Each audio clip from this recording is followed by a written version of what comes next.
নমস্কার। পশ্চিমবঙ্গের আসন্ন বিধানসভা নির্বাচনে ভোট প্রার্থীদের খাদ্যাভ্যাস নিয়ে আমাদের আলোচনার একাদশ পর্ব। আজকে আমরা আলোচনা করব, যে নিয়ে আমরা আলোচনা করছি এতদিন, সেই সম্পর্কিত যে মন্ত্রী বা মন্ত্রক, তার যে প্রধান, মানে আমরা আজকে এতদিন ধরে আলোচনা করছি ভোট প্রার্থীদের খাদ্যাভ্যাস নিয়ে।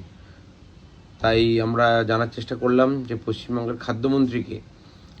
জানতে পারলাম যে, আমি জানি আপনাদের মধ্যেও অনেকে জানেন না, যে পশ্চিমবঙ্গের খাদ্যমন্ত্রী বর্তমানে মিস্টার রথীন ঘোষ স্যার। রথীনবাবু বহুদিনের তৃণমূলের সৈনিক এবং বহুদিন ধরে উনি তৃণমূলে নির্বাচিত জনপ্রতিনিধি।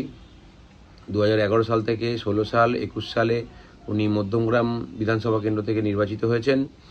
উনি মধ্যমগ্রামে মানুষের অনেক উন্নয়নের সাক্ষী এবং উন্নয়নের জন্য ওনাকে সবাই খুব বাহবা দেন এবং ওনাকে নির্বাচিত করেছেন বহুদিন ধরে। এখন খাদ্যমন্ত্রী হলে কি হবে, উনি বাইরে কিছু খান না, সেটা উনি জানিয়েছেন। জল এবং হাওয়া উনি বাইরে খান না সেই নিয়ে উনি কিছু জানাননি। তবে উনি জানিয়েছেন বাইরে উনি শুধু চা খান, আর কিছু খান না।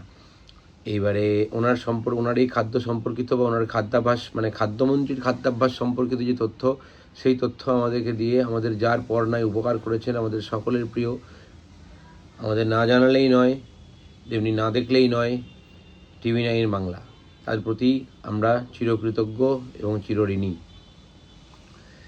এখন আমাদের সকলের প্রিয় খাদ্যমন্ত্রী মিস্টার রথীন ঘোষ স্যারের খাদ্যাভ্যাস সম্পর্কিত যে তথ্য আমরা পেয়েছি, তাতে আমরা জানতে পেরেছি যে ডাঁটা গরমকালে মানুষের স্বাস্থ্যের পক্ষে ভালো, এবং তিতো, যে কোনো রকমের তেতো খাবার গরমকালে মানুষের স্বাস্থ্যের পক্ষে ভালো, তা উনি জানিয়েছেন।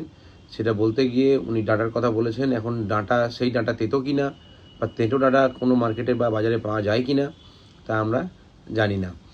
এটা ছাড়া উনি যেটা জানিয়েছেন যে উনি রবিবার মাংস খান বাড়িতে,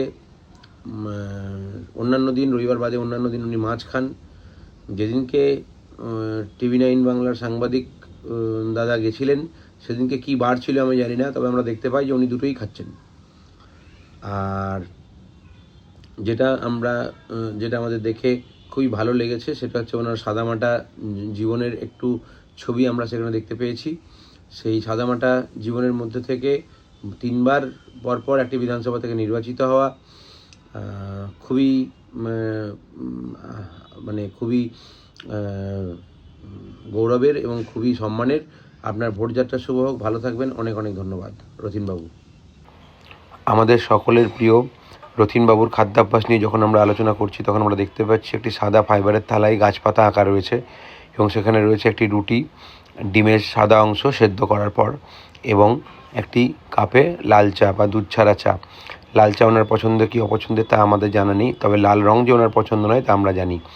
এরপরে উনি ভোট প্রচারে বেরিয়ে যান। দুপুরে বাড়িতে ফেরত এসে আমরা দেখতে পাচ্ছি বিছানায় বসে স্টিলের থালায় একটি খবরের কাগজের ওপর পেতে স্টিলের থালার মধ্যে ভাত খাচ্ছেন। সঙ্গে রয়েছে একটি বড় ইলিশ মাছের ঝাল ও ইলিশ মাছের পিস, এবং বাটিতে মাংস এবং একটি পেল্লাই সাইজের আলু সেই বাটিতে আমরা দেখতে পাচ্ছি। সঙ্গে কাঁচের গ্লাসে জল, যেটা উনি জানিয়েছেন যে উনি রবিবার ওনার বাড়িতে মাংস হয় তাই মাংস খান, এবং অন্যান্য দিন উনি মাছ খান। তো এইটি কী বার যেদিনকে উনি মাছ মাংস দুটি একসাথে খাচ্ছেন, সেই সম্পর্কিত কোনো তথ্য উনি জানাননি। উনি জানিয়েছেন উনি বাইরে কিছু খান না, যদিও উনি খাদ্যমন্ত্রী, তবু উনি বাইরে কিছু খান না।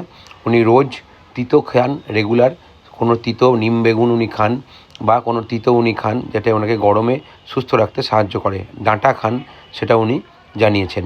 ডাঁটা তিতো কিনা তা জানি না, তবে ডাঁটা এবং তিতো ওনাকে গরমে ফিট রাখতে সাহায্য করে। বাইরে গেলে উনি শুধু চা খান, এই চা ছাড়া উনি বাইরে কিছু খান না। এবং ওনার যে এই খাদ্যাভ্যাস কতটা ওনাকে হেল্প করে, সাহায্য করে ভোট বৈতরণী পার হতে, তাই এখন দেখার। আমাদের আশা যে 2011, 2016 এবং 2021-এও ওনার এই খাদ্যাভ্যাস ছিল, যা ওনাকে জিততে সাহায্য করেছে। আপনার ভোট যাত্রা শুভ হোক। অনেক অনেক ভালো থাকবেন।